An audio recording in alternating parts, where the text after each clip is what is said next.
Hey everybody, Wando here for Big Leprechaun Bowling. I'm back with reading the chapters of Bowling for Dummies. Today we are on chapter 3, heading to the bowling center. With this, we're going to start. The first thing is going to the center for the first time. It says, before you hop into your car and head straight to the nearest bowling center, you may want to know what to expect when you step inside. Will it be crowded? Will it be loud? How much will you have to spend? What do you wear? The following sections help you find a place to go bowling, offer advice on when to hit or avoid the lanes, give some suggestions on bowling attire, tell you what to expect in terms of cost, and help you orient to your surroundings when at the center. So I work at a bowling center, and what I recommend for people is if you plan on coming in bowling to a bowling center, call ahead to see if they have any open lanes. Like ask if they have league, if they have tournament going on, any special events going on. If you'd be able, so that way you know if you're able to go in or not. Finding a center near you. Maybe you know where every bowling center is in your town, or perhaps you're aware of where one is, but are curious whether any others are located nearby. So from where I'm from New Oxford. I have bowling centers all around me. I can go to York and bowl. I can go to Colony Park, Suburban, Laser. Uh, let's see where else. My home center of Hanover Bowling Center. I can go to South Hanover. If I drive 45 minutes, I can go to Sunshine Lanes in Waynesboro. That kind of stuff. Choosing when to go. Every bowling center is different. They can be a big or small, open only on weekends or until the wee hours of the night. Some open early for senior bowling, others don't open until the late afternoon when kids are out of school. So we have a situation to where through the week, the only day that we open at noon is Thursdays because we have our senior league. Our senior league at bowls Thursday afternoons. Now I know some bowling centers before COVID were open 24 hours a day to where if you worked second shift, you can go bowl. If you were just out and about with friends and you had a day off and it was like the middle of the night and you wanted to go bowling, you could go to that bowling center and bowl. To find out when a particular bowling center is open, call and ask, check out its website, or stop by and grab some flyers so you can become familiar with the times.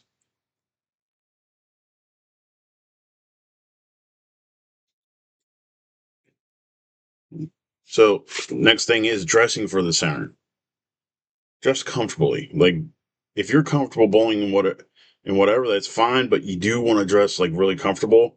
You don't want to be like where you're all tight and stuff when you go to bowl. Prepare for temperature changes.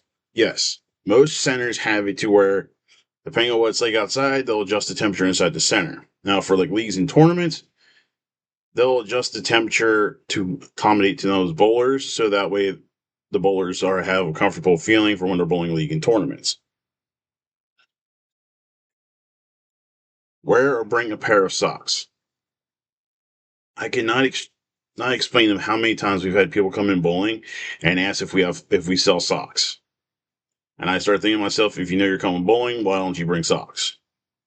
So make sure you always have a pair of socks on you. I know some league bowlers will carry a pair of socks in their bag. So when it's like summertime and they want to wear like sandals or flip flops or something like that or Crocs, they have that pair of socks for when they go bowl league or a tournament.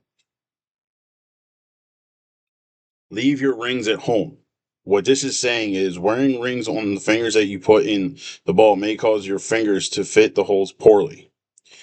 My opinion is the only ring you should be wearing if you're going bowling is a wedding ring if you're married, or a ring or rings on your non-bowling hand. If you wear rings on your non-bowling hand, you run the risk of when you throw the ball of the ring flying off, going into another lane, or going somewhere where it's going to be lost. Wearing shoes are easy to take off and put on. You must wear regular bowling.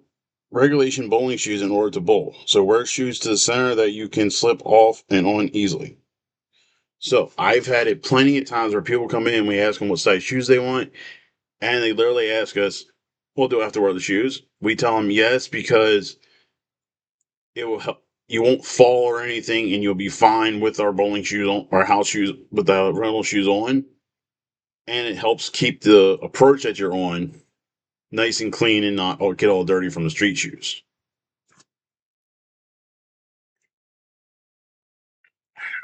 A little bit of Rockstar Peers here.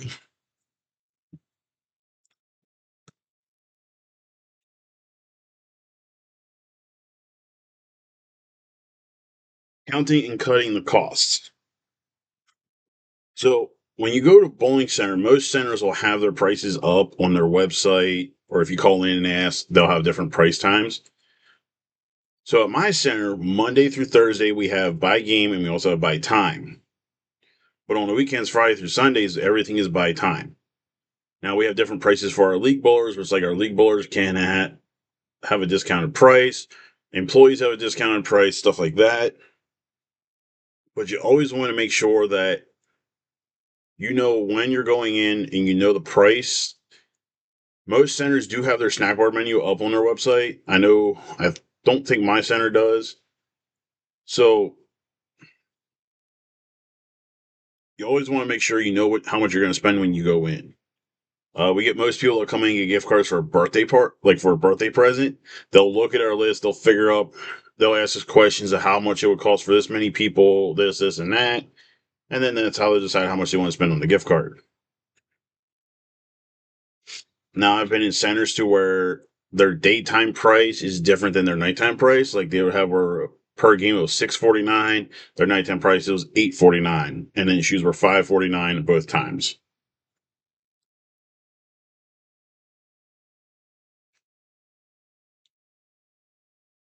And you also want to make sure you know where the bowling center is located that you're going to go to. Like, does it sit back like inside like a ghetto town?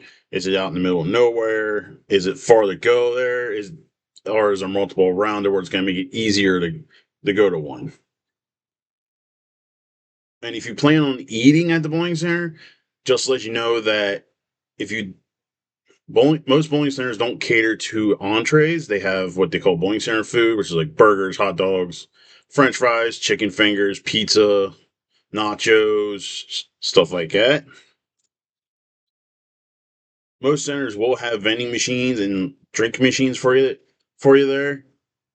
The snack bars will also offer a variety of drinks depending on like what soft drink company you use, like Pepsi, Coke. Some will have slushies or slush pups, stuff like that. Now I know most people are worried about the rental bowling shoes. So that's what we have here. Is they're saying about the renting bowling shoes. It says you must wear special shoes to bowl. It's bowling only dress specification. If you don't own bowling shoes, you must rent them from the center. The average shoe rental is $3. Now that was probably when this book was made. Nowadays, I know we charge $4.49 for a per pair of rental shoes. Most places are higher. Like I said, the one place I was at, it was $5.49 for a pair of rental shoes. Um, the benefits of bowling shoes, it's saying, is that they're never worn outside.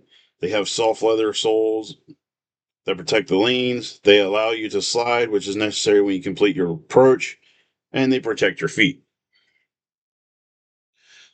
Next thing is make sure the shoes fit.